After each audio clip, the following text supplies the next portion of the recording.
চলে এসেছি আমি কিচেন ডাক্তার ছায়াদি আজকের রেসিপি নিয়ে। আজকের রেসিপি পান্তা ভাতে ফ্রাইড রাইস।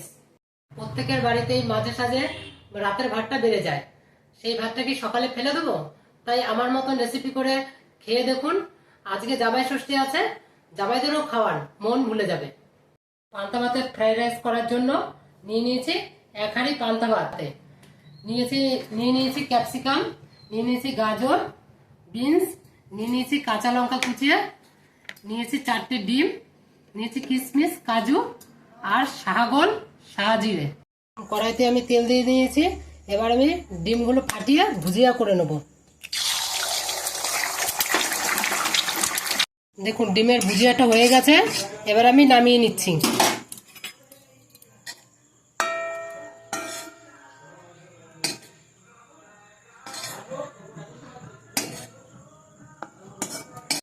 তেল দিয়েছি, তেলটা গরম হয়ে গেছে। এবার গাজর আর বিনসটা ভেজে নেব।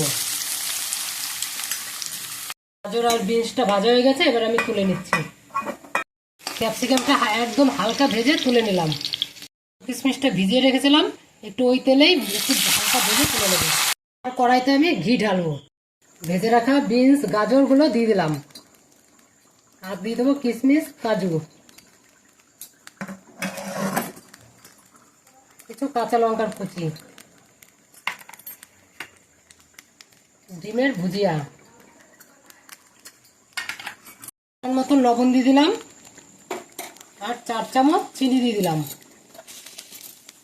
শাহগোল, শাহজিরে আর গোলমরিচ গুঁড়ো করেছি, এবার ছিটিয়ে দিলাম। ছিটিয়ে দিয়ে এবার নেড়ে চেড়ে নামিয়ে নেব। জামাই ষষ্ঠীর স্পেশালিস্ট খাবার এটা। পান্তা ভাতের ফ্রাইড রাইস রেডি হয়ে গেছে, এবার পরিবেশন করব। দেখতে থাকুন, সঙ্গে থাকুন, লাল লাল ঝাল ঝাল।